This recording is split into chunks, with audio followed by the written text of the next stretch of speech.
Oops, that was bad. That didn't work.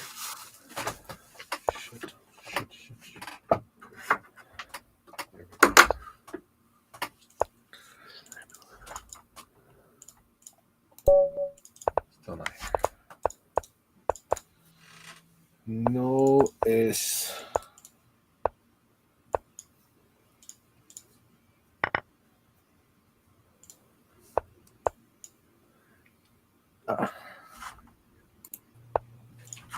Ken.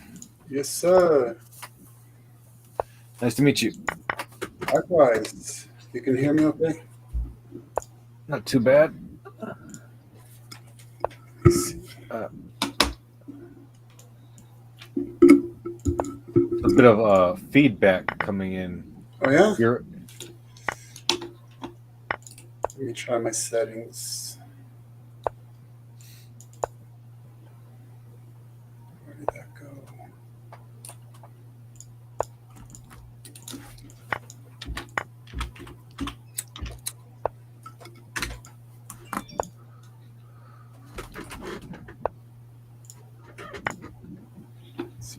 Do you have an external microphone? Yeah, I'm using, yeah. Let me try a setting here. And all the audio is coming through your headphones, right? Yes. Okay. Well, let me see. Yeah. We should be fine then. Just don't yell too much. Yeah, I don't really see any other. No, I think you'll be fine. Settings I can do. I can see if I can do something with it. Let me see. Yeah, it's weird. Sometimes I get on and. Say something else? No, I can't hear you at all. Ken? Ken?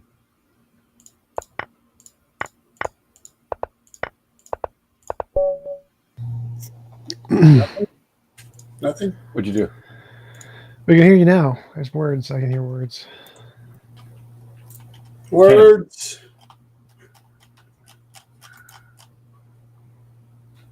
So wait. Ken, say something. Yes, okay, I'm saying something. Huh? Okay, I hear you good. Just leave it. All right. Hands off. I don't want to ruin it. Yeah. All right. I'm not touching nothing. I'll change the volume if I need to. Say something else. Something else. It's like, no. Shut up. Something else. No, leave that on. Okay. Alrighty, guys. Let's get this cracking. Release the Kraken.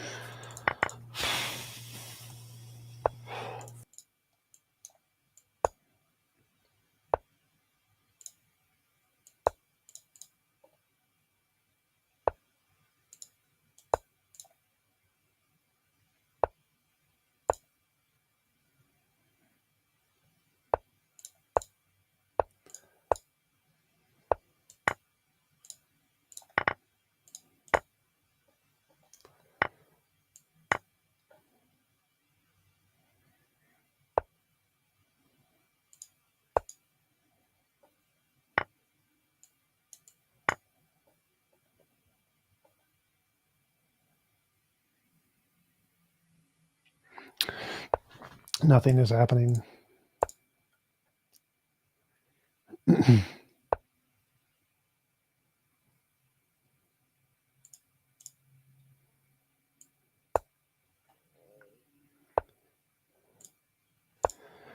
There's supposed to be sound or something.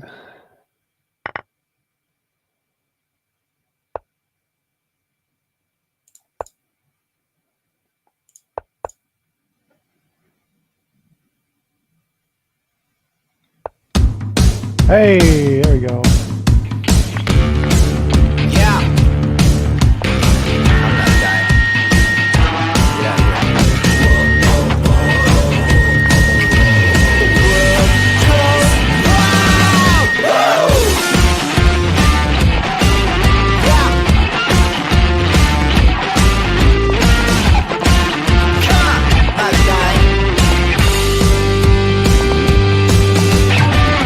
We're dancing in the streets.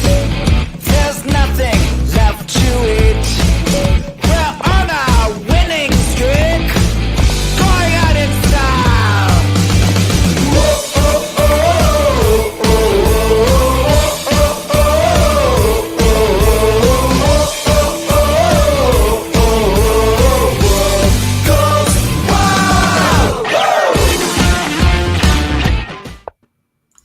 People of the internet, welcome to Modern Day Debate. Tonight we are debating which is the better ethical foundation, and we are starting.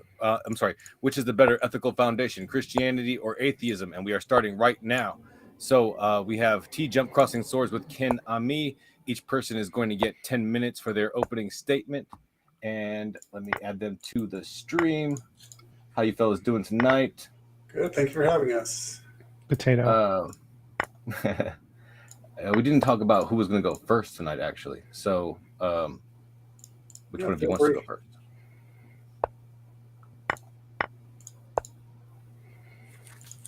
You want to go first, TJ? Damn it. No. No. Okay. Ken? Neither Would you like do to go first? Nobody wants to go first. Well, we'll debate who. Well. Okay, fine. All right, Ken, that's your first word. I will put 10 minutes on the clock. Oh. Okay. So, Bereshit bara Elohim hashemayim va'et. It's generally been translated as in the beginning God created the heavens and the earth. And for one, it provides us de novo prediction of the components of our universe, what makes it up, verifiable by the latest scientific methods, which is a time-space matter continuum, right? In the beginning time, God created the heavens, space, and the earth, matter. And so it presents us with a God who is wholly other, right? Completely distinct, not subject to time, space, and matter. So he is the objective to our subjective, and the absolute to our tentative, and the extrinsic to our intrinsic, and the universal to our mundane. Right, so then we notice that God having created time, and it proceeds forth the evening and the morning, the evening and the morning, evening and the morning. Incidentally, that's why we Jews have traditionally held to a lunar calendar. And so this is linear time functioning, purposefully so, because it was created. And so we find that cause is followed by effect, right? So that provides us a premise for induction. And linear times, I tell you, it's just one thing after another, you know what I mean? Now, biblically, we're also provided with various imperatives, such as that we should gain knowledge, we should seek wisdom, we should know truth, and so that we ought to adhere to truth, because truth is purposefully created. And so this provides us a premise for various things, such as adhering to logic. Because, of course, logic is part of the furniture of the universe, as some would describe it. It's a description of how reality functions. And then it would be prima facie that the one who gives life has something to say about the life that was given. Now, when it comes to God, we're dealing with a triune being, right? One being, and what some would term three persons. Some have described it as one what and three whos. And so God has eternally enjoyed relationships, right? He's a relational being by nature. His very ontology is the ethos. And these relationships are free of conflict because there's only one God, but they are also truly dynamic because there are three persons who consist of in the Godhead. And so when God creates humanity, he imparts, some would call it front loads, he communicates his relational nature to us and to his creation. I mean, there's everything that exists really enjoys some kind of relationship, whether it's emotional or biochemical or gravitational, you name it. And so we're dealing with God's very nature and essence when it comes to his creation of humanity being made in his image. And these relations are vertical, humanity to God, and then horizontal, humanity to humanity. But the point is that the vertical relationships are providing the premise for the horizontal ones. Now, when it comes to the issue we're debating tonight, I thought to mention that etymologically, ethics technically refers to the ethos, and the ethos are prescriptions of what people ought to do. And so by definition, that would be objective, absolute, universal, etc. Whereas morality would refer to the mores, which merely describes whatever happens to be that people are doing. And so by definition, morality in that case would be situational, subjective, tentative, etc. But that's really not so much about terminology. It's more about the concepts, right? Because some people would call ethics a body of morals. Other people would describe what I defined as ethics as objective morality or universal morality or absolute morality. It doesn't really matter what we call it as long as we recognize that there's two categories we're dealing with. One are those things that people just happen to be doing, whatever it might happen to be. And the other thing are the things that people ought to be doing. And part of how we get a clue about the difference is that humanity as a whole has agreed on certain basics, regardless of chronology, geography, theology, or supposed lack thereof, right? So like, regardless of where people have lived, regardless of when they have lived, regardless of what they believed in, there's certain basics that everyone has always agreed on. And so, I mean, we could call them 1 and 2 or A and B or cucumber and chinchilla. It's just really not about solidifying word usage. I mean, it would be nice because it would assuage a lot of confusion, but the point is to recognize these different categories. So now on the atheist view, we have a universe from nothing, by nothing, to nothing, for nothing. Although I'm aware that a lot of atheists have taken to use the word nothing to mean something. So yeah, there are atheists who believe in an eternally existing uncaused first cause, which then was acted upon by nothing and then made everything without meaning. Something like that. We might have to see to which atheist cosmogenic myth Tom adheres. That's followed by a very long series of happy accidents that just so happens to result in us accidentally developing the emotively subjective ability to interpret the accidental byproducts of biochemical neurochemistry that are determined by the accidental laws of thermodynamics and physics within an accidentally existing brain, within an accidental existence whereby there is no universal imperative to adhere to the emotively subjective interpretations of the accidental byproducts of biochemical neurochemistry that are determined by the accidental laws of thermodynamics and physics within an accidentally existing brain. So I'm really laying that out because I just have a feeling what we're going to hear tonight is Tom emoting. Right, we'll hear his accidental ability to communicate his subjective interpretations of the accidental byproducts of his neurochemistry. And, well, I mean, you know, your friends and family signed up to deal with your emotions. I certainly didn't. So I guess we'll have to see. And I was thinking about how in our previous discussion, I pointed out to Tom that on his worldview, truth is accidental. And by accidental, I mean not created, not designed, not the result of a volitional goal, not a plan, but just that it happens to have happened, and it just happens to have happened the way it happened, so that it could have really happened any way. It just so happens to have happened this way here. So truth is accidental, as is our ability to discern it.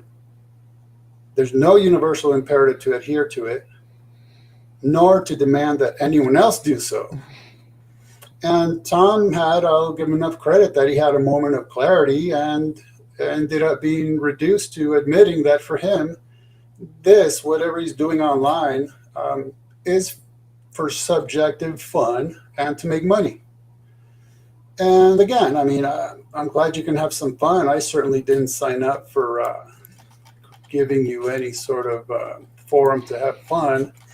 And certainly not for making money either. I mean, I'm not getting a single shekel out of this deal. I don't know how that's ethical, but in fact, I'm not even getting a Subway sandwich out of this deal. You know, where's James when I need to slap him on the back of the head? And so there we have it. That's my opening of the two views, and I'll hand it over to Tom. All right, thank you so much. And Tom, I will kick it over to you, and I will start your timer at your first word. Oh my God. That was the most gibberish, incoherent opening I think I've ever heard. Like, there wasn't a single coherent sentence in there. Like, argument, premise, conclusion. It's very, very simple. When we're talking about better ethical foundation, like the question is which works better, theism or atheism?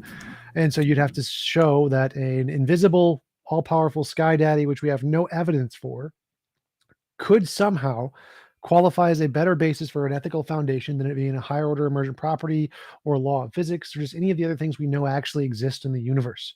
So first you'd have to give some kind of reason to think that this thing exists at all and how it could possibly act as a grounds for morality.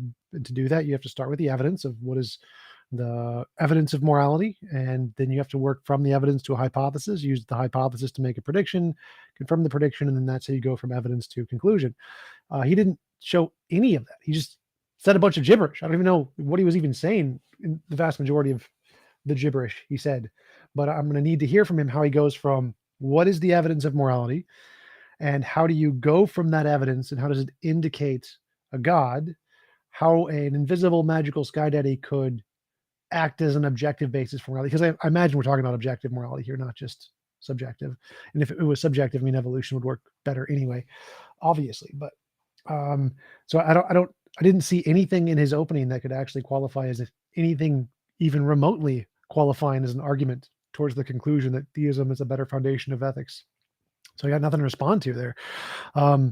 Atheism is a better foundation. Like everything in atheism has a basis in reality. None of it's made up. It's based on science. Laws of nature are objective. They exist. So if morality was a law of nature, that would make sense. It would be objective. It would exist. It would apply to everyone without opinion. It would be a stance-independent model of morality, which is what objective morality is. So if it's based on a God, where it's an opinion of the God, it's a stance-dependent model of morality that makes it subjective by definition. So it would be, by definition, a worse model of morality. There is no evidence for theism whatsoever. There is tons and tons of evidence for higher order emergent properties. And so a higher order emergent property grounding morality is far more plausible than an invisible sky daddy, like a leprechaun. The methodologies used in atheist models of morality are very simple. They start with the evidence. They create a hypothesis. They make predictions based on the hypothesis, try to confirm the predictions. That's how it works. Theistic morality works the opposite way. You start with your invisible sky daddy as the conclusion, and then you try to make the evidence fit with absolutely no connecting data whatsoever. So again, he's going to have to answer those questions. Another reason that atheism is better is it actually addresses the moral dilemmas and philosophical problems. Theism doesn't. Like, if you're trying to make a model of morality, you need to address the moral problems that we have in morality, and theism doesn't do that. It doesn't even attempt to do that. It's just like whatever God says, that's the answer. Like, okay, well, how does it help us solve the moral problems? It gives us nothing.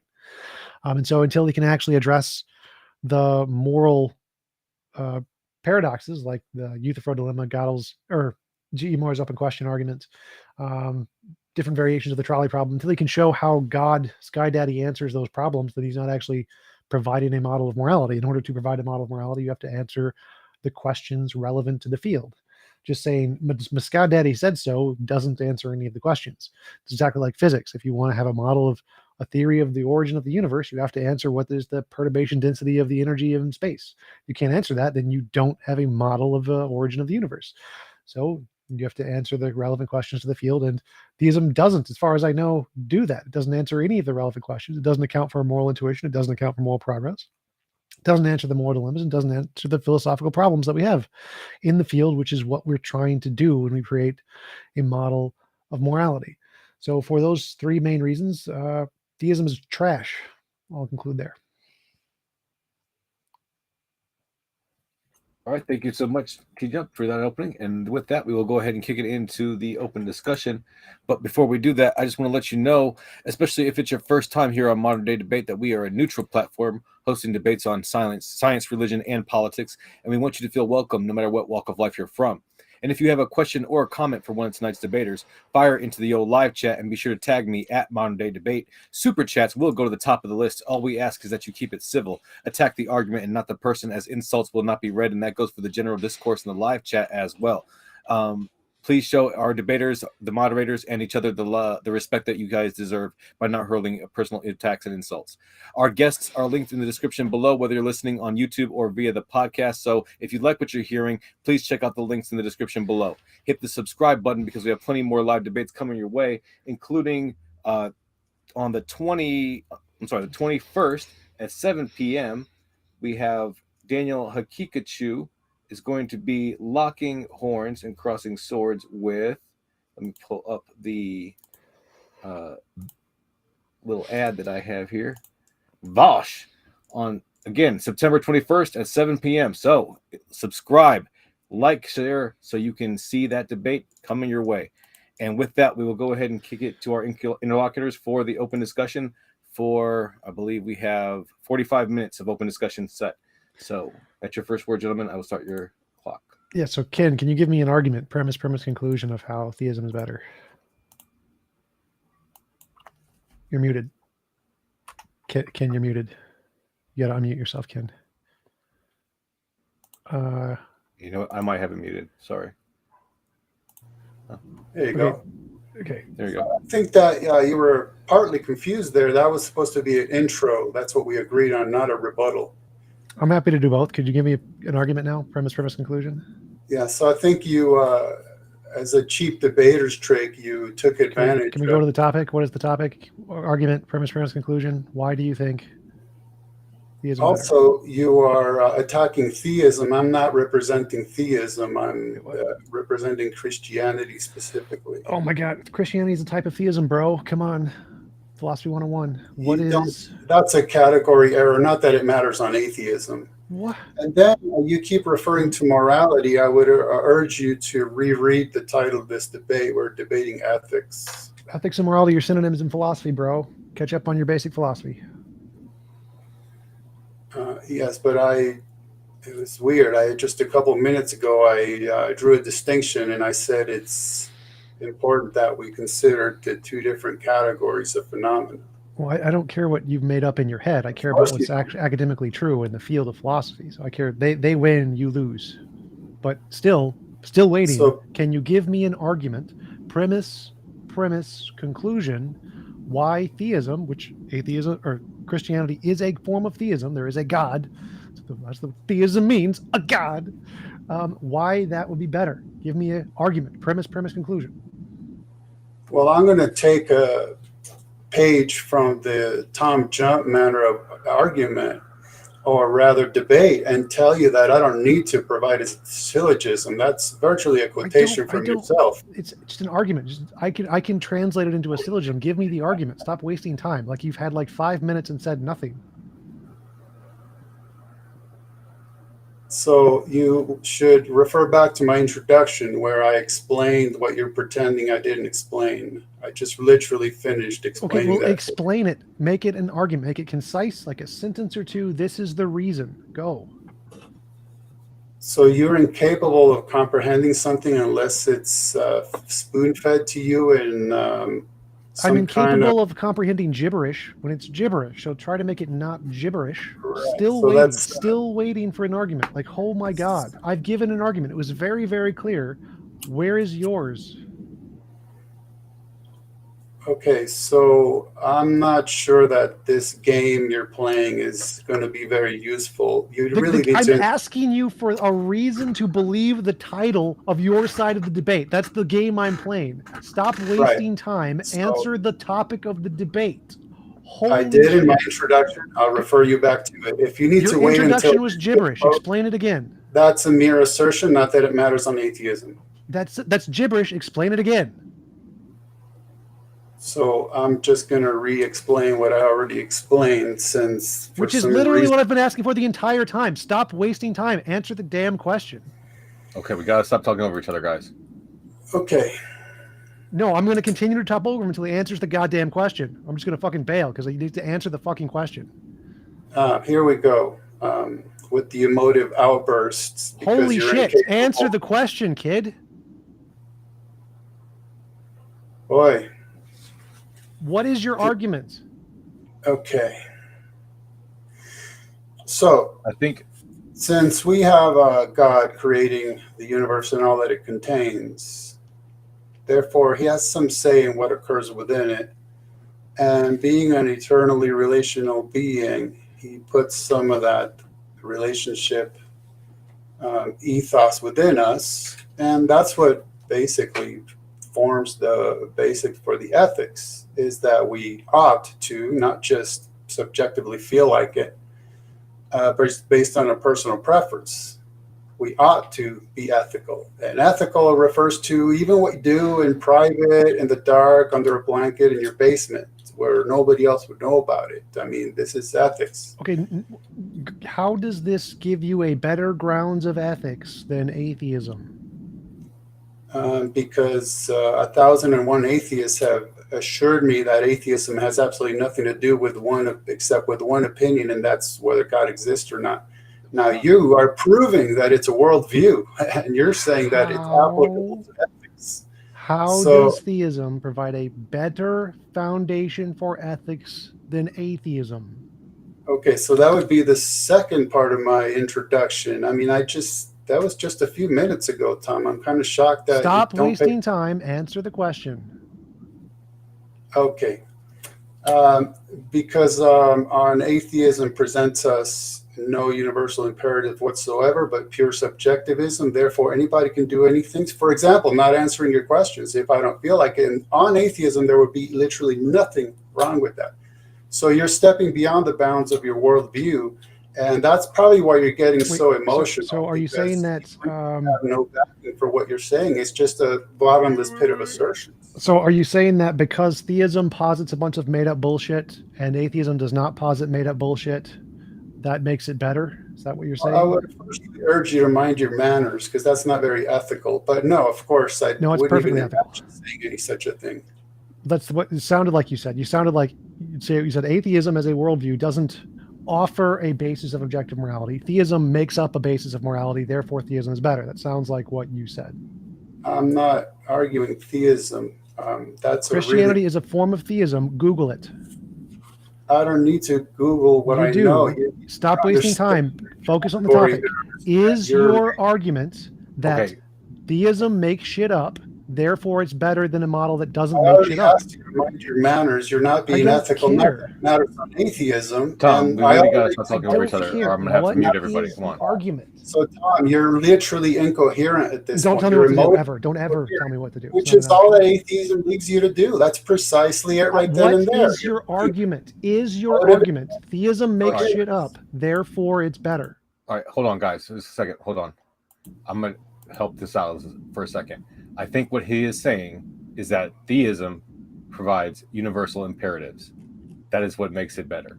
Is that No, no, no. correct, Ken? Oh my God, that's his statement. The question is how is it because theism makes shit up, it therefore does? What is the basis of these? How does it do this? The fact that it offers a solution with no evidence makes shit up is what makes it better. Is that the thing? Because atheism doesn't offer a solution, anything that offers a solution is better. Is that his argument?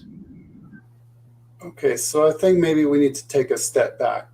On atheism, it's literally irrelevant because you have no premise to condemn anything. So I could make up nonsense words and you would have to say, well, okay, so that's what an accidentally existing ape has to say in an existence wherein it doesn't really matter what an accidentally existing ape says because there's no universal imperative for Nope, the wrong. accidental existing ape to adhere to reality. No, Hold on. wrong. Come on. Hold on. Just let him finish his sentence. Come on. No, I'm not going to let him finish the sentence because it has nothing to do with answering the question. Atheism has as many options of objective imperatives as any other worldview. Atheism doesn't say there is no objective worldview or objective imperative. It says there's no God. There can still be objective imperatives without a God. Most philosophers agree with this. It doesn't answer the question. What is the question is what is your argument? It seems like what your argument is you say atheism isn't offering a solution. It doesn't posit anything. Theism does posit something, it makes stuff up, and the fact that it makes stuff up means it's a better solution. Is that not your argument? What if it's not? What is your argument? You know, I know you're probably co-streaming this and you're focused on your chat. You really need to be focused on the debater's opening statement because I don't know how many more times I I'm literally gonna have said your opening statement is gibberish. It makes no sense. Explain it. That's I'm an asking you assertion. to explain it. Holy That's an shit. assertion. Where's your argument? I do You not see- understand what you're saying. Therefore, if I do not understand what you're saying, I'm going to ask you to explain it. I'm asking you to explain it. Conclusion, I don't understand what you're saying. There's an argument. Okay, so for the third time, the argument is that the one who created this universe purposefully lays out imperatives for us to perform. These are oughts.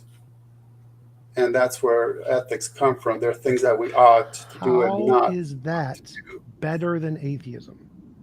Because atheism, again, is universe accidentally, therefore all it contains is accidents, and then you get to kind of pick and choose your flavor of the jour, which is better for you. Which action do you feel like taking on any particular? No, that's false. So atheism doesn't say it's just random. There are still many atheists, the most of them believe in objective morality, objective truth, objective laws of physics, not random.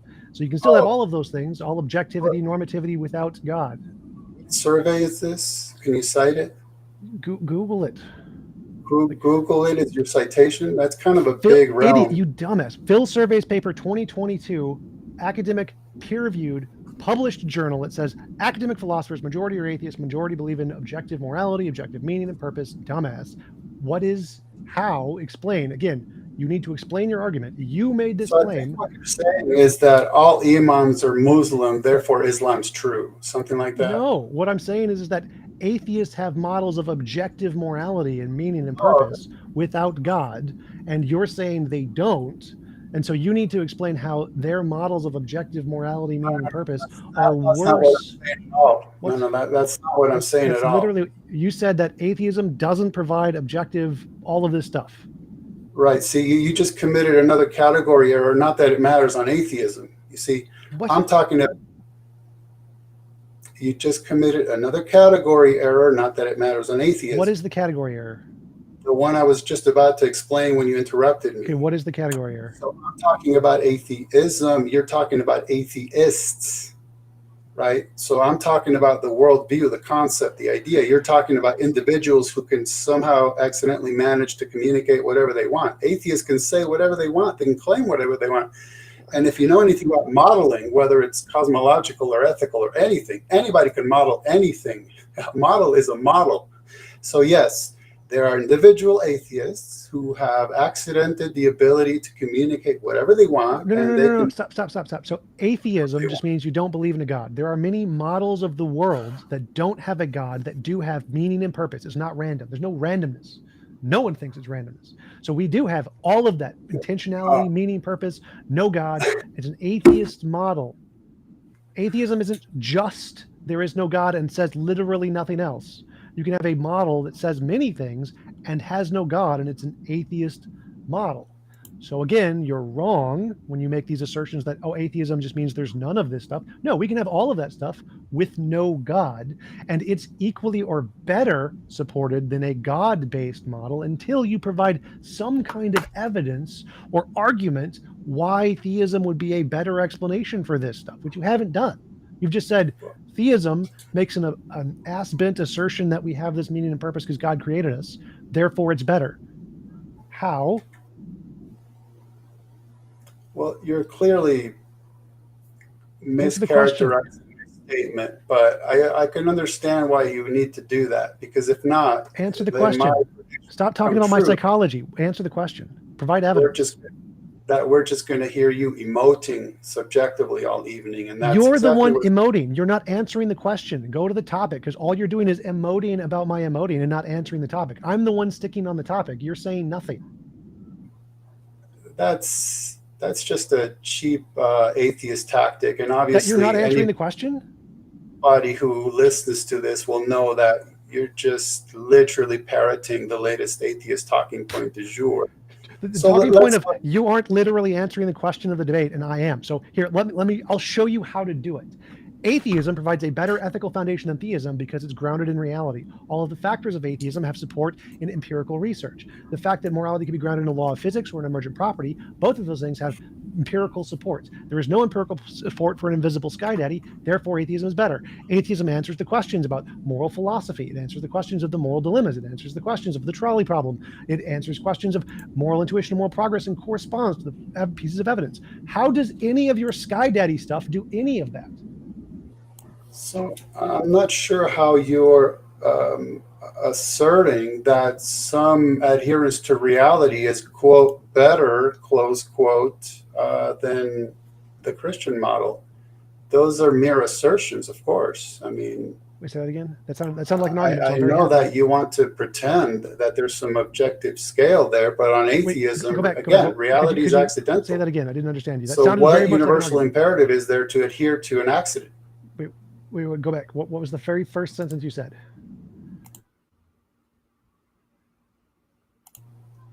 Oh, so I'm putting you guys on 60-second timers from now on. What was the very first sentence you said? Go ahead. It sounded good. What was the very first sentence in that string? I believe what I was. I'm just so puzzled that I was wondering where you get any kind of concept that we ought to base anything on accident. Reality on atheism is accidental. What universal imperative is there to adhere to accidents? So the question is we have a model that starts with evidence and it explains the data. Right there. What? Say that again. What?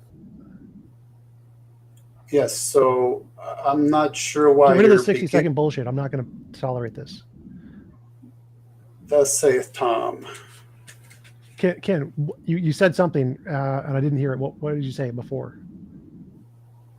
Before or before? Okay, I keep repeating. So my argument here is that atheism is a better foundation because it answers questions in the field of morality. It starts with the evidence, moral intuition, moral progress. It corresponds to those things. It answers moral dilemmas. It answers the trolley problem. Theism doesn't do any of these things. Therefore, atheism is a better model because it actually corresponds to the questions in the field. How is theism better? It can do none of those things. Then how is it that incredibly successful first world cultures have been premised upon Christian ethics? I don't know what that means. Not that you have a premise for demanding evidence, but that'd be a pretty solid. I don't know what that means. You said something about. What was that, Ken? You said something about cultures being grounded in something. I don't know what that means.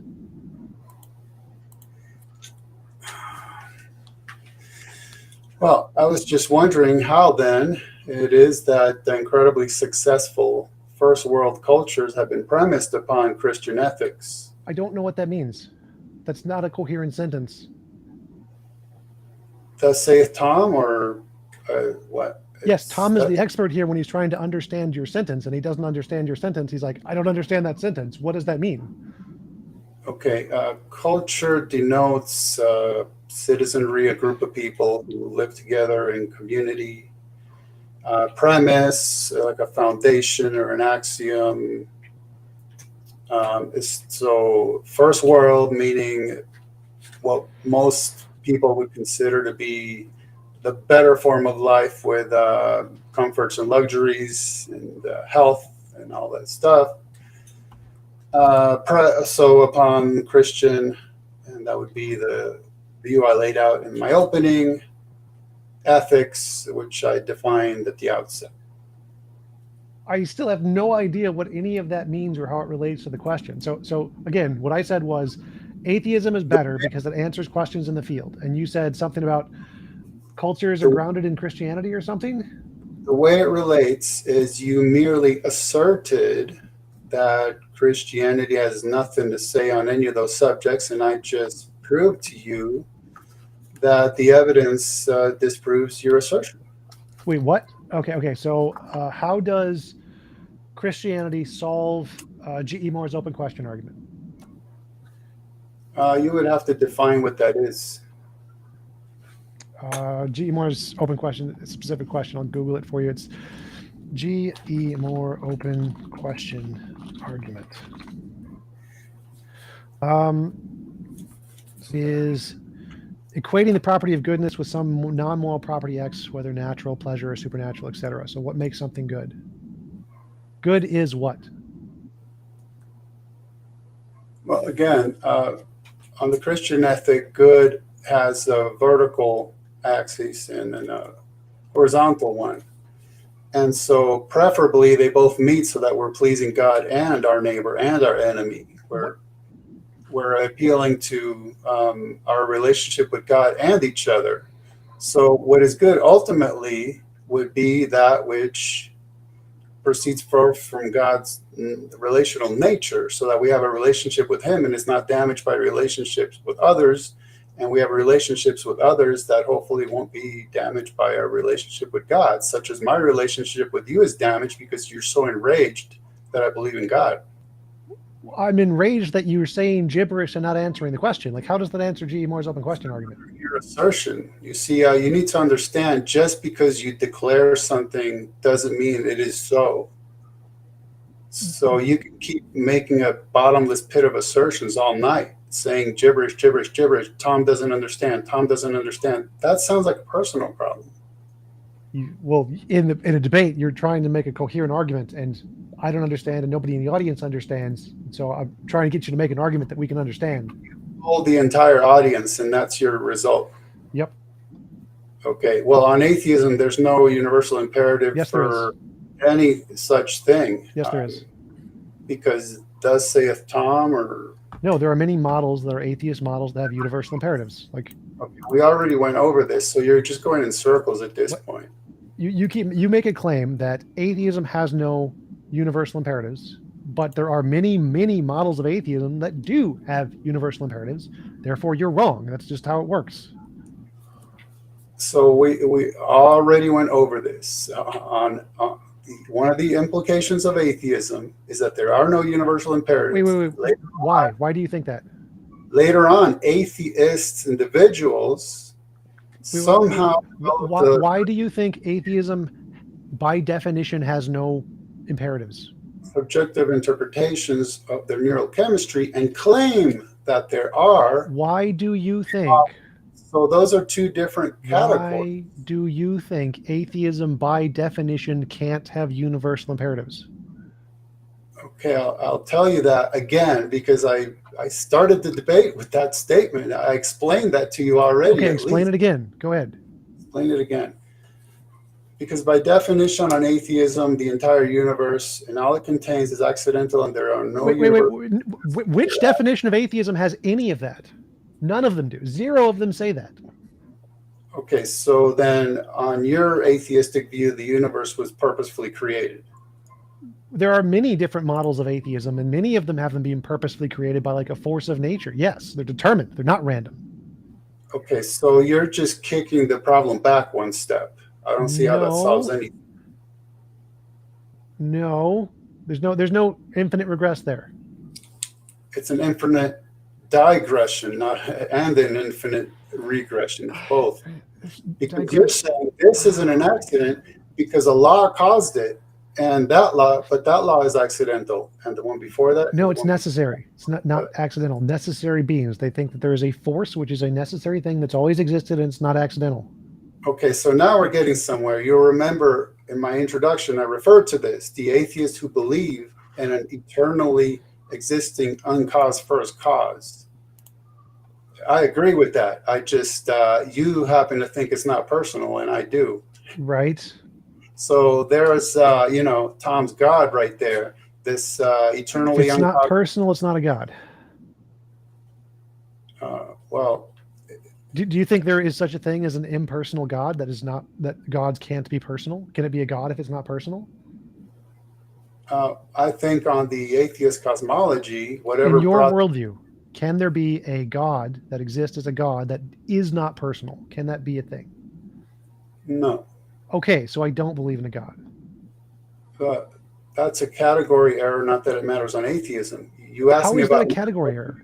And then you answered it as per yours. Those are two distinct things. No, you said, I believe in a God. And then I said, can a God be impersonal? You said, no. I agree. Gods can't be impersonal. So neither of us think I believe in a God. And so when you said, I believe in a God, you were just wrong. What you were doing is doing a tu quo que fallacy because you believe in a God. And you want to say, well, you do it too. Well, I don't. Well, that's irrelevant on atheism. Logical fallacies are obviously irrelevant. But no, they're not. No version of atheism says that. What's that? No version of atheism says logical fallacies are irrelevant. Most academic philosophers are atheists, and most of them think logical fallacies are very relevant. So you're wrong. Again, so you're telling me that accidentally existing apes who somehow... No. Again, that's not atheism. Interpretations of neurochemistry said something, therefore we must adhere to it, and that's obviously incoherent. So that's a category error. That's literally a category. You gotta let him speak, man. Versus he's saying whatever nothing. somebody happens to say. And ironically, this goes right back to my point about the etymological understanding of ethics versus morality. See, I'm focused on the ethic, you're focused on morality. So I'm talking about the implications of the worldview, and you're talking about what people who hold that worldview just invented and then claim that we must adhere to it because they said it. No, that's literally nothing that I said. What I said is there are models of atheism that have universal imperatives where we are not accidental, and it's not true because we said so. Never said that. It could be true. They could be correct. I don't think they are. They might be. But that fact that you claiming that atheism by definition can't have universal imperatives is just you being dumb. Like they can. Lots of them do. Where on atheism, it doesn't matter if I'm dumb or not. If their models of atheism are correct, then yes, it does. Their models include meaning and purpose, so it does matter. Well, again, I can't. Okay, so you want to go over this again. Anybody can model anything. Yes. Okay. Could they be right? So that atheists decide to model something doesn't mean it's so. Right, but it could be right. They could be right. Saying is that it could not be right because of the very implications of atheism in and of itself. It doesn't allow for that. It only allows people to claim whatever they want. It doesn't allow it for what they claim to be accurate because it doesn't jive with atheism. Not that being consistent is a universal imperative on atheism because it isn't. How do atheist models not jive with atheism when literally they're atheist models? Like, where are you getting this idea? It seems like you've made up this idea of atheism from your perspective, from your deluded Christian perspective, and you think that, oh, if anything doesn't map onto this, then it's not true atheism. It's like you're doing a no true Scotsman of atheists now. Like, what? They're not real atheists because they don't think there's no meaning and purpose. The only real atheists think there's no meaning and purpose, which is none of them. The vast majority of them don't agree with that. What you're saying is gibberish.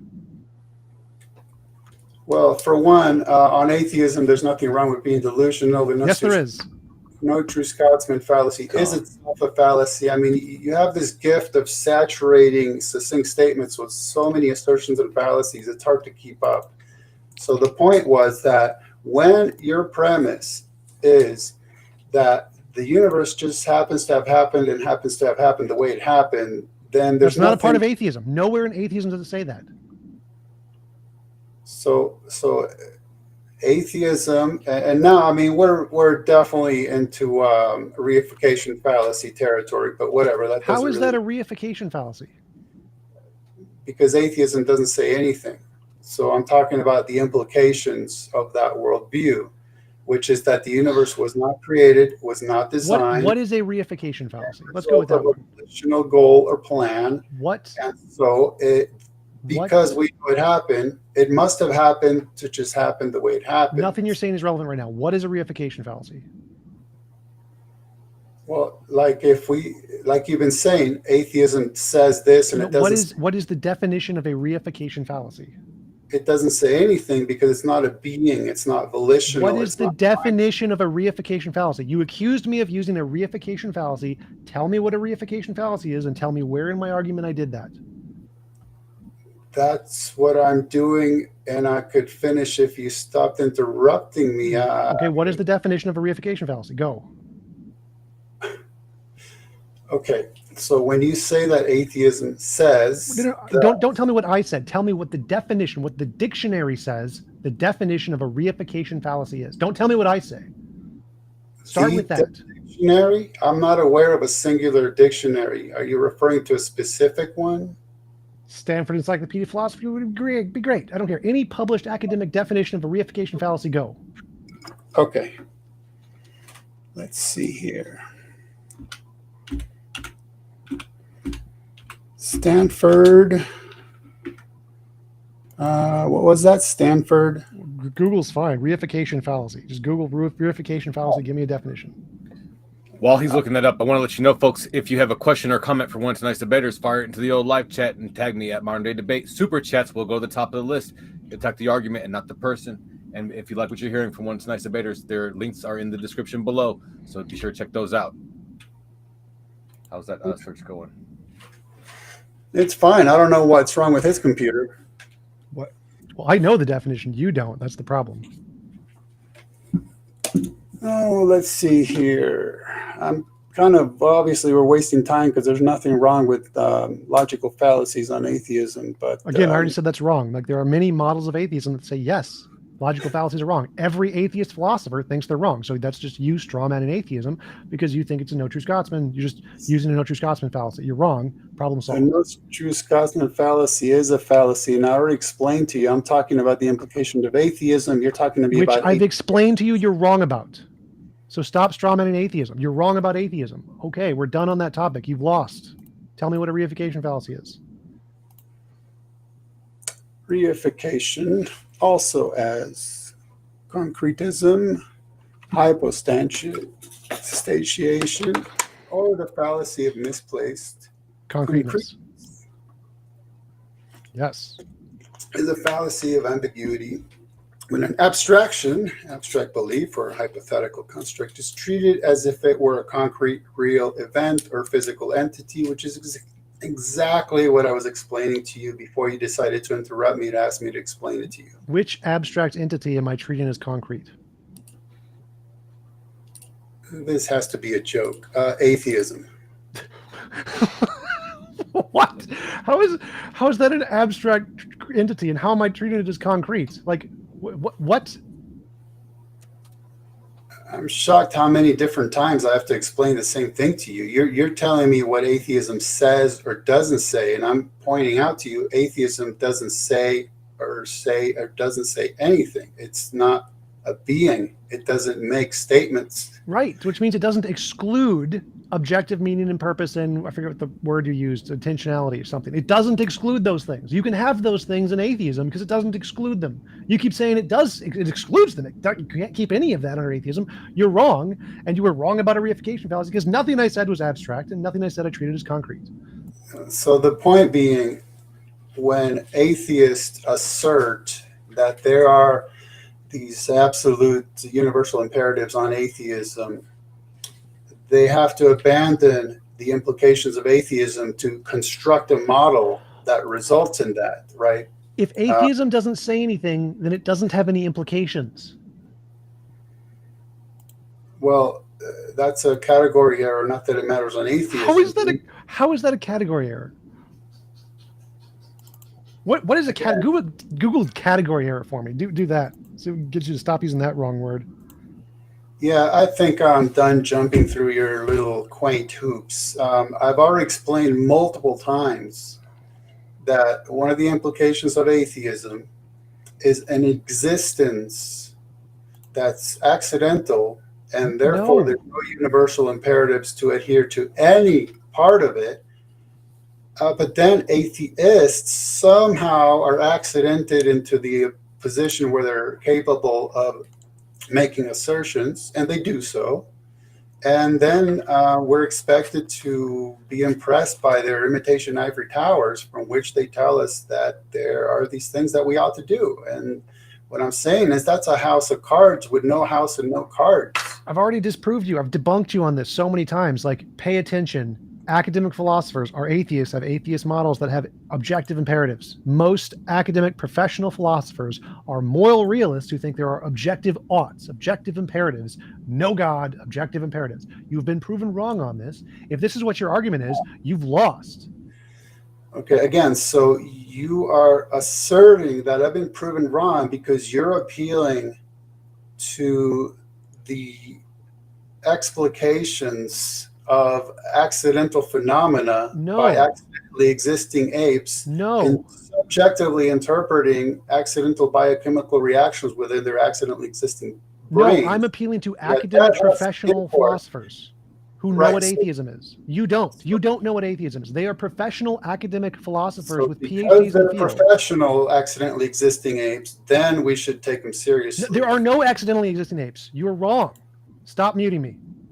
There are no accidentally existing apes. Under atheism with objective meaning and purpose, which I just demonstrated is a thing in academic professional philosophers, there are no accidentally existing apes, not in their worldview of atheism, not in your worldview of theism. You keep, again, strawmanning their position. You are wrong about this. I've debunked you on this position repeatedly. You have been proven wrong. All right, Tom, I'm going to have to mute you if you guys keep talking over each other. I'm sorry, but I have to do that. No, I'm not going to accept that. He says stupid shit, I'm going to stop him. That's the instructions I've gotten from James. I don't care. That's what I have to do. I don't care. I don't care. I don't care either. I'm doing it my way. I'm sorry. The only option. It's the only option. You go on your own channel to do it your own way. See, I am on my channel. Go back to the argument. Again, just because you're co-hosting doesn't mean you get to Let's not get into all that. Just keep going. So you said there are no accidentally existing apes. So are there purposefully existing apes? I don't understand. Yes. Atheism, objective meaning and purpose, objective oughts. They believe in objective, all of those things. Oh, that has no coherence to what I just asked. So you're not answering the question. The answer was yes. How does that not cohere to what you said? You're a dumbass. I literally said yes. That was the first word out of my mouth. How are you so dumb? Because when you make a one-word assertion, that doesn't prove anything. It just tells me that you have subjective interpretation of biosensory input. How is the word yes supposed to be any kind of refutation? Okay, because you asked. Tom? No, you asked a question. Is there objective intention or purposefulness in our creation or something along those lines? I said yes, because of all of the examples of models of atheism I gave you before that have that. If any of those are correct, and you haven't shown them not to be correct, then they have those things. You simply asserting that you don't understand atheism and so you think it can't have those things just means you have your head up your ass. There are many academic professional philosophers who have models of atheism which understand atheism far better than you do, and they could be right. And if they're right, then you can have objective meaning and purpose and all that stuff under atheism. Very simple. And their models are much more supported than your model. So I think you're maybe way too impressed by could be. That's what it sounds like to me. They could be right. Therefore, we should, throw in our cards with them and then make fun of people who would disagree. No, I'm not sure I'm as impressed by that as you are. No, your argument is that atheism by definition can't have these things. That means it's impossible. It's impossible for them to be correct if what you're saying is true, which means if it's even possible that these other models are right, then that proves you wrong. That's all I need to show is that it's possible that these are correct. These are academically published models of atheism, which could be correct. And if they even could be correct, then that proves you wrong about atheism. You are wrong when you say under atheism, we're all just brain fizz. You're wrong. Because guess what? Here's a model of atheism where we're not brain fizz. And if it could be correct, then your assumption that under atheism we must necessarily be brain fizz is wrong. See, I don't think you're interacting with the category distinction. I keep talking about atheism, and you tell me about what atheists say, and those I can't believe how many times I have to go over this. So, yes, atheists are so. Well, I've come to learn that atheists despise atheism. Some of them despise it so much that they invent tall tales about how, well, atheism's implications is something we obviously can't live with and we don't want to, so we're going to invent these models. And now you come along saying that if it's even remotely possible that they are right, then therefore that's a defeater for anything that disagrees with it, which is a refined and very pure form of incoherence, of course. No true Scotsman fallacy. You've been debunked. Pull your hat out of your ass. Move on to the next argument. I keep telling you the no true Scotsman fallacy is a fallacy. I can't believe anybody believed it for more than 5 minutes, much less all these decades later. Not that it matters on atheism, of course. Of course it's a real fallacy. That's why I'm saying you're using the fallacy, the no true Scotsman fallacy, when you're saying that any model of atheism that it doesn't agree with your definition isn't true atheism. That's called a no true Scotsman fallacy, which you are using. You're using a fallacious argument, which can logically be proven to be false. I have proven your argument why it's false. I've proven you're using a fallacious argument, which I agree. Yes, no true Scotsman is a true fallacy. I agree. That's and why I'm telling you you're using it to try and get you to stop. I'm curious, do you think that there are atheists, given today's popular usage of that term, who believe in God? No. So then you're actually saying that there's no true atheist believes in God? Yes. Okay, and you just disproved the no true Scotsman fallacy. It is a fallacy. What? What? So if I say that there are atheists who believe in God, and you say no true atheist believes in God. Right. Actually, Daniel Dennett would disagree with you, but he's got his own problems. I don't care about Daniel Dennett. So yes, no true atheist would believe in a God, because literally the definition of atheism is believe there's no God. Actually, a lot of atheists would disagree with you on that, but I don't have a problem going with it. So you're saying no true atheist believes in God? Yes. Okay, that's at the very root of the no true Scotsman fallacy. No. Well, of course it is. No. It's like, again, I'm going to repeat myself. I assert that there are atheists who believe in God. Oh my God. Because no true atheist believes in God. That's by definition, right? I mean, you really don't see how these are playing off of each other. You don't recognize that.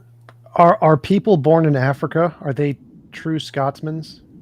A Scotsman is a person born in Scotland. Scotland. So a true Scotsman is born in Scotland, right? So is someone born in Africa a true Scotsman? I'm sure many of them are and could be. I mean, I don't understand these international laws, but somebody could be born outside the United States of America on an Air Force base and be considered a U.S. citizen by birth, even though they weren't born in the USA. So I'm not sure we need to get into geopolitics. I'm just saying, and I don't know what you're hemming and hawing about. Anyway, it doesn't matter to commit logical fallacies on atheism because there's no universal imperatives against logical fallacies on atheism, because on atheism, logic is accidental, as is our ability to discern it. There's no I already proved you wrong on that. Now, wait a minute. How come you're I know there's no universal imperative against contradicting yourself on atheism, but don't you remember? Yes, there is. I've already proved you wrong on that. Don't you remember our previous discussion? So the fact that there are some true categories, like previous discussion. Yeah, I'm trying to. The no true Scotsman thing. I want to try to explain you just the very basic logic here that you're missing. So you're going to refuse to answer the question, and you're going to go over ground that we already left. You literally asked, "Do you remember what we just previously talked about?" And I'm trying to discuss what we previously just talked about. I apologize. Then that's my fault. I was referring to the discussion that we had quite a few months ago, the one I mentioned in my opening statement. Months ago? No, I don't remember anything from several months ago. Okay, so that's where I pointed out to you that on and just hear me out. I mean, I stated it in my opening statement. I don't know how you could have missed that, but I pointed out that on atheism, truth is accidental, as is our ability to discern it. There's no universal imperative to adhere to it. Wait, I already proved you wrong. Why are you saying this again? Nor to demand that others adhere to it. And you had to accept that. You had a moment of clarity, and that's why you were reduced to admitting that you're doing what you're doing to have subjective fun and to make money. I encourage you to go back and listen to our discussion that we had a few months ago. Yes, the reason I do YouTube is to make money. That has absolutely nothing to do whether there are objective imperatives. Those are two separate topics. The fact that I do YouTube for money does not prove there are no objective imperatives. Characterization of the point I just made. The point I just made is that you accepted those as facts in our discussion. No, I never accepted those as facts. I just told you that I make YouTube videos for money. That's true. How is it all of a sudden you just remembered the discussion we had a few months ago? No, I'm a moral realist. I believe in objective meaning and purpose. And you don't. Bro, I'm a moral realist. I believe in objective meaning and purpose. It's like one of the first 3 videos on my channel. My position hasn't changed on that. Okay. Any of us can go and listen to that discussion. It's great. And hear that you collapsed to the point of admitting that this is just for subjective fun and making money. I literally just said that. Yes, I'm doing this for fun and money right now. I'm telling you, that's why I'm doing this. Yes, I agree. Right. But that came on the back of me pointing out the 4 things I just pointed out. No, I never accepted that gibberish. That was never something I accepted. Like I said, any of us can go back and listen. Yes, they can go back and know I'm right, but go back to the argument or something. Like, what does it have to do with the topic we were just having? Because I want to go back and explain how what you said about a no true Scotsman was just completely gibberish. Not that it matters on atheism.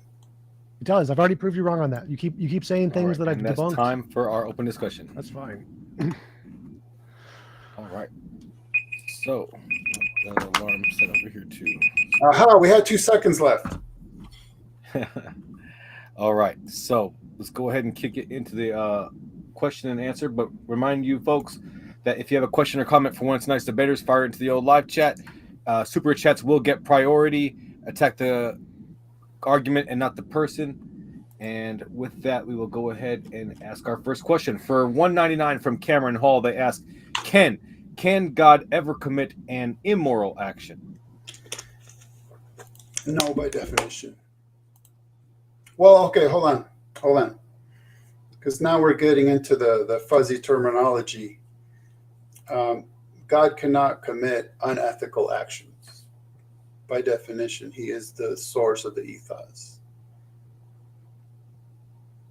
Gotcha. Okay, and our next question comes from Mr. Monster, a member for 9 months. They say, I love this channel. Thank you, Mr. Monster. This channel loves you.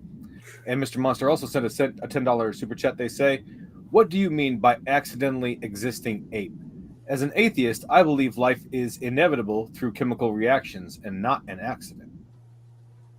Okay, so remember I defined accidental in my opening, so I'll just jump to that. What you're doing is the same thing Tom did. You're just taking the accidental problem back one step. So you're saying that apes aren't accidentally existing because they came about through chemicals, but then the chemicals are accidental, as are the laws of physics and thermodynamics. The whole kit and caboodle, the whole world view is premised on a long series of happy accidents. So you can keep jumping back as far as you can possibly imagine. You're just chasing that problem down the line. It's an infinite digress and an infinite regress. Same thing Tom did earlier. At no point Gotcha. did I do that. None of that is accidental. None of the laws of physics are accidental. They weren't created, they weren't designed, they weren't purposeful. They're necessary. They're necessary based on something before that that is also not created, not designed, not purposeful. No, Google what a necessary being is.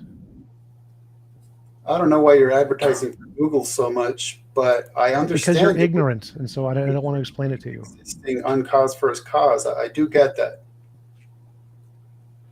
And that's not Okay. accidental. That's the opposite of accidental, isn't it? Well, no, of course not. Okay, from That's Jupiter. assertion, but okay. Okay, from Jupiter Darman for $5. They say, do you need... No, I'm sorry, I'm skipping one. From Mr. Monster for $5. They say, can you have morality without a God?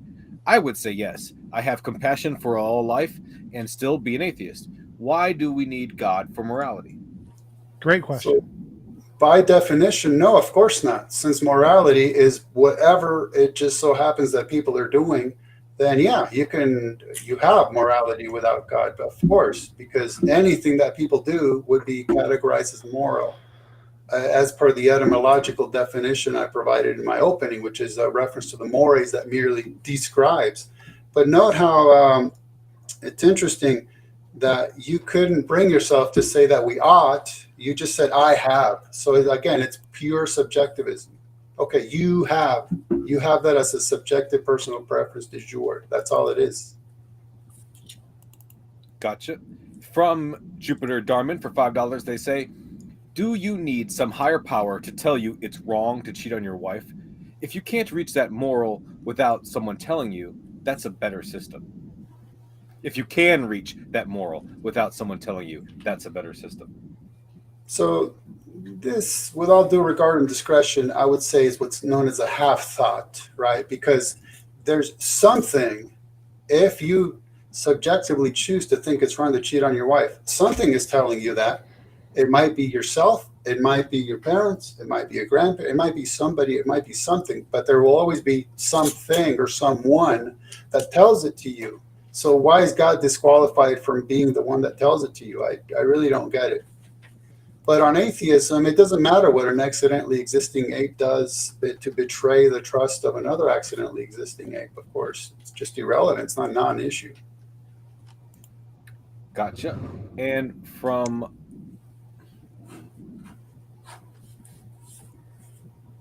Franco Trujillo, I'm sorry about that. For $5, they sent a message for TJump that I'm not going to read, but thank you so much. From the Levoy for $5, they say, if all religions and deities were proven false, human fabrications would be. Sorry, just start over.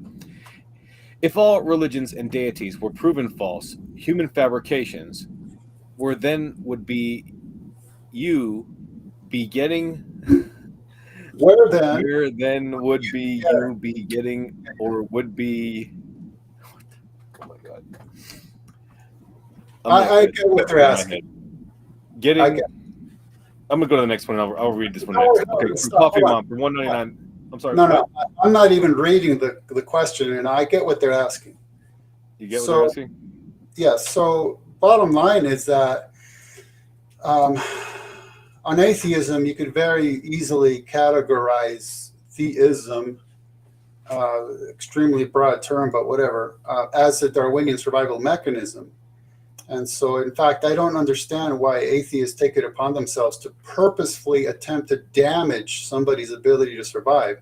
So on atheism, it'd be perfectly acceptable for someone to believe that a being exists, even if it was proven 100% that it doesn't, because then that would just be an accidentally existing ape's ability to survive better than it would otherwise. So there'd be literally nothing wrong with it. Okay, I'm going to finish reading that question because I know how I messed it up.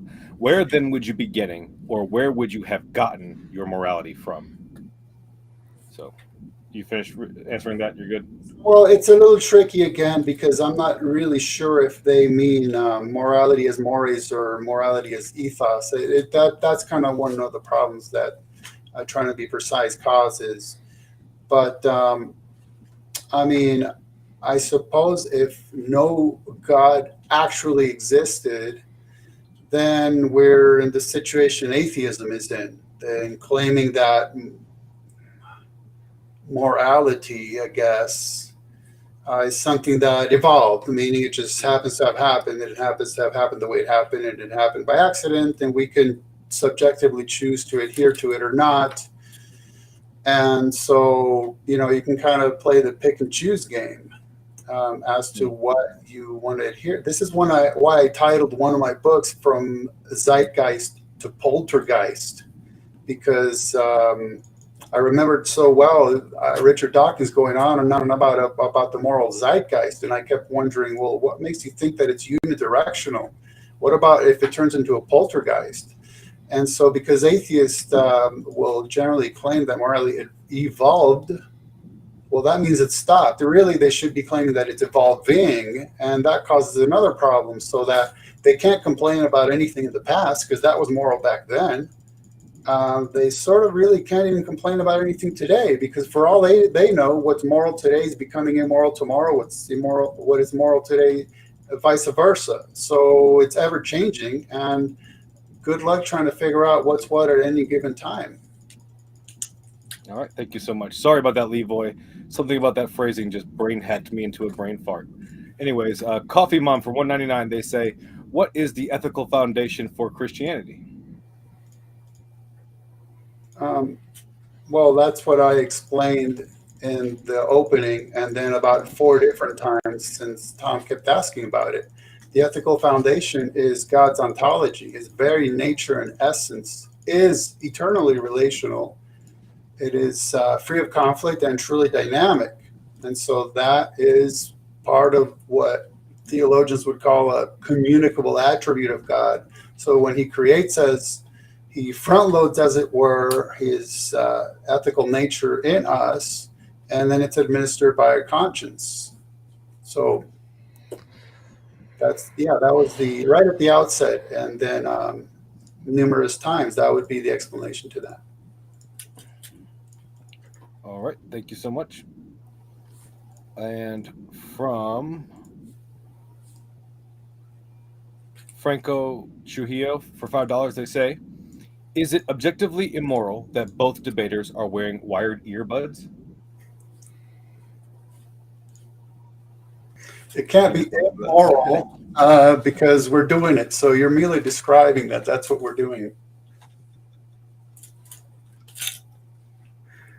No reaction, TJump? Well, I wasn't paying attention. That's from Mr. Nice. Okay, from Mr. Monster for $5, they say theism supports slavery and slavery is unethical. Boom, debate over. Okay, so again, to me, theism, it's just painting with such a broad brush. It's essentially a useless term because I'm not going to defend every form of theism that has ever existed. That's not what I'm here to do. But see, you made a mere assertion, so there's nothing to respond to.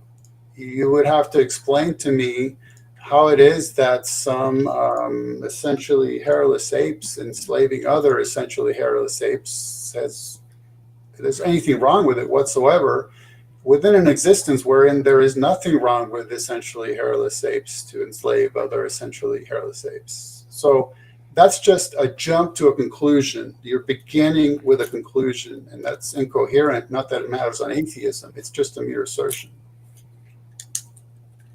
Gotcha. From Gregory06 for $2, they say nothing's wrong with wired earbuds. Jumping to your defense. And I agree. I have a pair within reach, just in case. So sometimes, From you know, Oliver. move and it'll get snagged up and pull right out of your ears. There's something definitely wrong with that. You can't depend on Bluetooth. It's just, you know. That's true as well. What if this is, you know, like worse than the Euthyphro dilemma? Yeah. Almost like Connections don't always connect. Euthyphro. Anyway. Euthyphro is how you pronounce that. Oh, you're an expert in ancient Greek now. Okay, let's go to the next piece. Definitely more of an expert than you in pretty much everything. I wouldn't doubt it for a second. I can't see how it's relevant. That's genetic fallacy, not that it matters on atheism. You really need to learn what the fallacies are before you name them, because you got every single one of them wrong so far. Feel free to Google it. Yeah, genetic fallacy is a fallacy of origins. I actually know the definitions of all of these, unlike you. Right. So you're saying because I didn't know how to pronounce the word in the way that you pronounce it, therefore my statement about it is incoherent? Is that what you were saying? You don't know what the pronunciation is isn't a genetic fallacy, because it's not an argument. The argument isn't you don't know the pronunciation, therefore your argument is wrong. That may be a genetic fallacy if I use some kind of origin of the pronunciation as the source of it, but no way did I make that argument. I just said you're ignorant of the pronunciation because you're ignorant. I apologize. I gave you way too much credit. I thought you had enough integrity that you were actually tackling my statement, not just being childishly nitpicking a pronunciation. My goodness. I mean, my English is my second language. I mean, give me a break. Yes. I was just correcting your mispronunciation of Euthyphro. So I said Euthyphro is how you say it. That was the extent of my statement. Petty, but you know, I understand you got to make money. All right. From Oliver B. Perez for $10, they say, Ken, how could we possibly know that God has good intentions for us? How do we know he's not abusing our limited cognitive and perspective ability like we do livestock? I think I would actually like to point out that Tom is sort of involved in this debate as well. Maybe we could find one little question for him also. Well, all of my statements were coherent, so everyone understood what I said. No one understood what you said. That was the problem. Those are literally incoherent assertions, obviously. I mean, you're playing mind reader right now. You're literally playing mind reader, like you know what the entire audience is thinking. It's embarrassing, honestly, but you know, I understand you got to have subjective fun in your life. So, well, there's a certain point at which anybody who's dealing with ideas, logical, philosophical, whatever, understand that there's certain basic axioms, foundations, premises, assumptions. And so mine, because remember, my point of view in this debate is Christianity as is. And so by definition, the ethic would be, again, based on relationships that are free of conflict and also truly dynamic. Okay, so that's how I would know. I mean, it's by definition of the worldview that I bring into this that I know that what God has for us is for the good, because it's an expression of his eternally conflict-free relationships. Gotcha. From Jupiter Darman for $5, they say, TJump, do you put a notch in your chair leg after each W? If so, do you fear that you'll need a new chair after this? That would be true. If I did that, I would need a new chair like every week. It would be unpleasant. You know, there can't be a video with Tom in it without somebody discussing his chair, I noticed. My opinion is, I think it's an idiocracy chair. And by the way, if you think I'm besmirching his intellect, what I mean is if I hear a flush, I'm outie. Gotcha. From Gregory06 for $2, they say, Ken, evolution does not mean accident or random. Well, atheistic evolution does. That's precisely what it means by definition. No, it because doesn't. there's no intelligence behind it. There's no end goal in mind. There's just survival benefits. And on atheism, the instinct to survive is accidental as well, and there's no universal imperative to adhere to it either.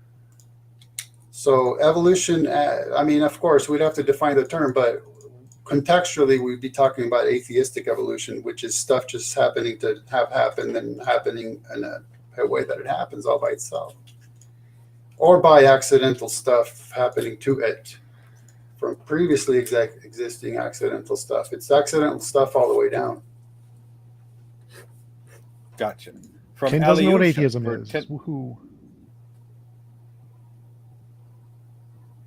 Ken, I'm sorry? get the last word. It's for you. Oh, yes. Well, we already talked about one or two definitions of atheism. I mean, it depends on the denomination or sect, but again, I've been talking about the implications of it, not what individual atheists like to subjectively assert. Gotcha. From Alyosha for $10, they say the various religions have built many social structures. How do you build a system on a negation? There's no there. You need some sort of archetypal structure. Nietzsche's Madman poem. That's sort of I think true. that's for you, Tom. Yeah, that's sort of true. That atheism is just a rejection of God, the rejection and belief in a God, which is fine. But then you can also have positive claims, like there's a higher order emergent property of morality, or that morality is a law of physics or something. Like the atheism, all of those models would still be atheist models if there was no God in those models. So simply saying there is no God doesn't preclude you from having a lot of other stuff in your models as well. It's not just no God and nothing else. It's no God and whatever else you want to posit that doesn't include God. So I think that's an interesting point the questioner brought, because obviously there are reasons why, and just mere decades, atheists set the mass and serial murdering world's record, even though, in a manner of speaking, they were competing against religions that have been around for millennia. In a couple decades, they managed to top that. And it's because of the worldview. It's because there's literally nothing wrong with that on atheism. And it's also why atheist countries have, for decades, led the world in. I'm going to be careful to not get James' channels bombarded by YouTube. So the production of forms of media that depict children being forced to perform certain actions, they're not really age appropriate, shall we say. There's reasons why atheist countries do these sort of things. It's because it's an outworking of a worldview that literally slams the door wide open to anything and everything. That's false. Implication. Most mass murderers, most criminals in general are Christian. Atheists, by and large, are significantly less criminal, significantly less rapey, especially in the priest variety. They commit less thievery, less rape, less robbery, less violent crime. They are less violent in every religious nation compared to every religious nation. Christians are by far significantly worse in every respect that can be measured. That's why atheists make up 0.4% of prison populations, where Christians make up about 60 to 80% of prison populations. Ken just doesn't know anything, as usual. All right, and that was a question for Tom, so we're going to move on. Christian. I got the last word. This question is from Coffee Mom for $1.99. They say, and this is a follow-up from their last question, they were asking about the ethical foundation for Christianity, and in this question they're saying to you, Ken, so what is it? How do you know what it is? Okay, so there would be a few different ways. One, I already mentioned two of them. In a way, I'm kind of surprised that I keep being asked as if it's de novo to explain things I already explained. One of them would be that they're expressed to us in the written text that has come to be known as the Bible, and the other one would be that it is administered by our consciousness. So that this is why historically, when people set out to do something unethical, they first justify it to themselves. It's okay, actually, that I do this because, and they come up with an excuse, And I mean, I guess I can't prove this, but I would say it's pretty fair to think that one thing that separates us from the animals is that we justify our actions, right? We make excuses for them. Although one thing I know for sure separates us from the animals is fashion faux pas. Man, we need a rim shot sound effect here somewhere. But anyhow, that would be two. That would be two of the ways. Okay, from P. Batulu for $5 from another country. If our morals are front loaded, how do I access more mental RAM to possibly gain more morals? So, again, going back to the terminology, I wouldn't say morals are front loaded. I would say ethics are front loaded. And one way would be to exercise them, right? So, for instance, if I want to lift heavier weights, well, I need to start by lifting lighter weights and progressively increase the weights that I lift. And so that would be one way is act morally. Ethically, right? Act ethically.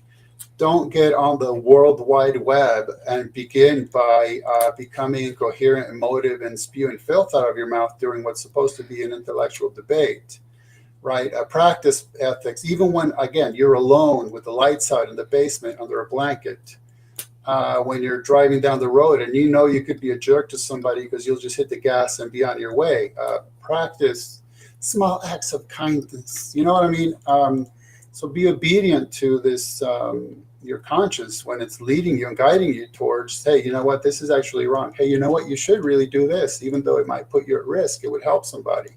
And that's how you kind of gain that strength to access, I forget how the question went, but access the higher form or more, or however that was put. Okay. And from Bubblegum Gun for $2, they say slavery and racism are both engines of evolution. That's for you, Tom. I don't know what that means. Engines of, like, you mean consequences of evolution? Like, yeah. Driving evolution? I'm not sure. I mean, like, if you believe in a God, they're commands of God. So, gotcha. From Pivot Cryroy for €5, they say, would it be very nice if Ken would stop debating against the straw man atheists and address TJump properly. They are disappointed with what they consider is dishonesty here. I agree. Yeah, even though there's no universal imperative against dishonesty on atheism. But the point is, that's the straw man. I've interacted with atheists, thousands of them, literally thousands for decades. And so when Tom gives me this myopic, subjective opinion of what it is, I know for a fact that there's a wider swath. That's why I'm talking about or mentioned before that there's denominations and sects. So every atheist demands that I adhere to their myopic definition of atheism. And obviously that's just fallacious because I don't accept their self-appointed pseudo-authority. I'm talking about the implications of atheism based on what it is au fond, right? At the very outset, it's a worldview that fails before it even begins. It's such a collapsed mess that's why Tom ends up saying, well, we need to import other stuff into it in order to build something that we then end up calling something like objective atheist morals or ethics or something, right? They have to beg, borrow, and steal from elsewhere just to fill the gaps in their collapsed worldview, of course. Nope, atheism had those all originally. Christianity stole from atheism, and when you're talking to somebody, you have to address their worldview, not somebody else's. It's literally what a straw man is. So if I said Christianity is the belief that Jesus drowned babies, and if you don't accept that, then you're not accepting true Christianity. That's called a straw man. It's not me being a good debater. So you need to learn how to actually accurately address the position that you're talking to, not make up your own position of what you think it should be. It's called right. So this wasn't Better Ethical Foundations, TJump's subjective interpretation of atheism or Christianity. It was atheism. What I just said. And from Cameron.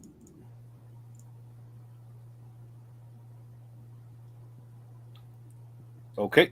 From Cameron Hall for $1.99, they say, Ken, is it unethical to eat crab because the Bible says so? Is it present tense? No. It was. Ooh, this is tricky because of the issue of the biblical religion versus rabbinic Judaism, which is the majority form today. But for a place and a time and a culture and a people who agreed to adhere to certain laws, it was unethical for them. To those to whom it doesn't apply, it doesn't apply. So, for instance, I, as a Jew, I'm not an ancient Israelite in an ancient culture, in an ancient monarchy, in the ancient land of Israel, having agreed to adhere to those laws. So it's okay for me. You guys And hear of that? course, yeah, go ahead. The car? Yeah, we could hear the car. Sorry. Anyways, from Mr. Monster for $5, they say, is it ethical for an all-powerful God to destroy its creations? Right. So that's something I referred to at the outset, which is that the one who gives life has something to say about the life that was given. That was my initial statement. So, yeah, by definition, then if God wanted to destroy his creation, then that's what it is, his creation. It is his. It pertains to him. Yes. Gotcha. From Coffee Mom for $1.99, they say, have you actually read the Bible? It's not ethical. Have I read the Bible? Yes. And a mere assertion, there's nothing there for me to respond to. It's a subjective personal opinion du jour based on hidden assumptions that it's not ethical. So I could just respond by saying, yes, I've read it, and yes, it is ethical. Next. Gotcha. And that is the end of the super chat. So if you have a super chat for one of tonight's debaters, fire into the old live chat, and it will go straight to the top of the list. It will be the next thing we ask. But we will go ahead and go to the unpaid questions. From Wakfu Guides, they ask, does TJump understand that insults and interruptions don't advance or progress the conversation? Does he understand that gibberish doesn't advance the conversation? So if insults can actually get the person to address the argument, then it's better than listening to gibberish. And I only insult people when they don't actually address the argument. And now we get a good definition of how Tom decides what's better or worse. And so that pretty much helps us to collapse his concept of ethics, because obviously what he considers better is just another subjective interpretation. How are you so dumb? Like, literally nothing I said had anything to do with moral obligation. That was all logic. I believe that. And Yeah. from Owen Grant, they say slavery is acceptable in the Bible. Is that ethical, Ken? So unfortunately, that's one of those incredibly complicated topics, because you're just employing a vague, generic, subjective English term, and you're actually compounding a lot of different categories and collapsing them into this one single thing. So that's kind of what I was getting at earlier as an example of Tom making very saturating, succinct statements with a bunch of assertions and fallacies. So it leaves it to the one he's debating against to spend a lot of time really unpacking things very carefully. So I would have to know what you mean. But basically, I mean, it's difficult to even answer, because I literally don't know what you're talking about. I don't know what form of anything you're talking about. But as a very basic principle that might just miss the whole point, since I really don't know what you're asking about. We're dealing with a system of recompense for, God bless you, for finances and the output of work. And so this is how people dealt with. For instance, being in debt. You're in debt and you can't pay it. Well, you're going to make yourself into, quote unquote, a slave to pay it off. Or you're going to be an enemy combatant. Well, there's a price to be paid for you putting your energies towards trying to destroy the Israelites. And I mean, again, it's very difficult to discuss something so generic, but the concept would be a styled cost-benefit analysis, and how is it that you're going to repay the actions you've taken or the situation that you're in. It's very, very rough. I mean, All right. From Alyosha for $10, they say, going back to Nietzsche's warning, is the 20th century's experiment with atheism in its various iterations, the Soviet Union, etc., any evidence of some possible issues? No, because those weren't models of atheism. Those are models of communism. If we look at models of atheism, which are the current majority secular nations in the world, they do better off in literally every statistic. So there's this silly theist idea that communism equates to atheism. It doesn't. All right. well, Gotcha. fortunately, we have the words left behind to us by those atheists who told us why they were doing what they were doing. And in fact, a form of atheism would equate to materialism, and communism is literally premised on materialism. No, it's not. Secondly, the fact that there are some course it atheists is. that do. No, it's not. You're just. That's No, what it's they were not. No, it's philosophizing. not. They are the ones Oh explaining my that, God, you're dumb. No, it's not. why they did what they did. And yeah, you're coming along saying, no, that's not why you did what you did. Yes, it's not why they did what they did. We know it's not. We have academic papers the way that has nothing to do with atheism. What they did has nothing to do with atheism. You're ignorant. Like, for example, Stalin murdered people because he used Lysenkoism as his basis for growing crops, which then caused starvation because he didn't acknowledge science. Atheists today acknowledge science. So no, it has literally nothing to do with atheism. We know it has nothing to do with atheism. You're ignorant of the topic, and shut up. So we know for a fact. Wait. Shut up. The fact that you can list a stop. Question is for me. Shut up. Ken, the question is for TJump, so we're gonna let him get the last word anyway. So dumb Ken. So as the fact that you can list one person who was an atheist and who did a bad thing doesn't mean atheism tends towards bad things. In order to make that argument, you would need to make a generalization based on the number of all atheists. But if we look at all atheists and all religious people, guess what? Religious people do more crime. Atheists make up 0.4% of the population of prisons. If atheism was the cause of greater violence, then guess what, kiddo? We'd see a proportional amount of statistics that atheists would do more crimes. So the fact that it doesn't seem that way, and the fact that all the evidence indicates Christianity causes more crime, if your own argument disproves your own dumbass point.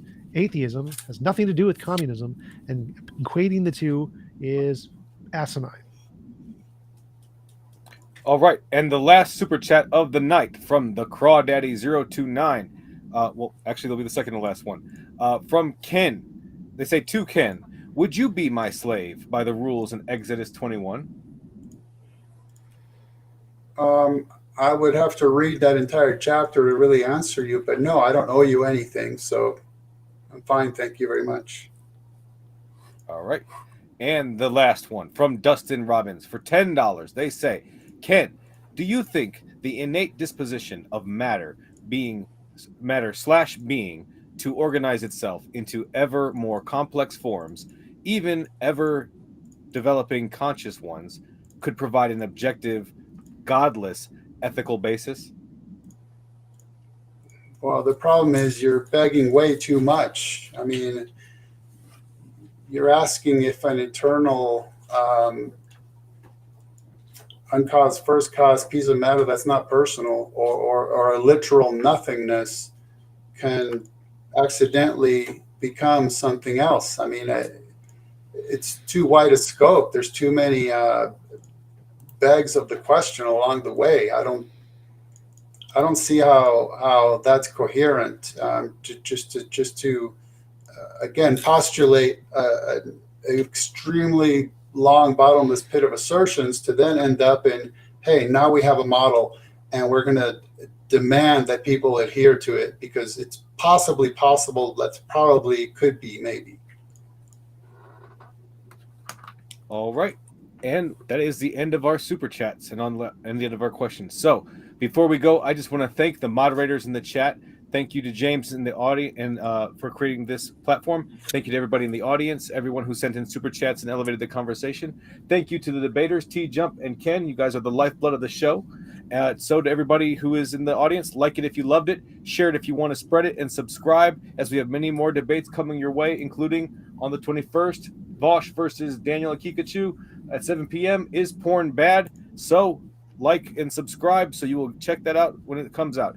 And thank you, everyone. Have a great night. And remember to keep sifting out the reasonable from the unreasonable. Have a great You all, night. thank you, Tom. Thank you, Kaz. Thank you.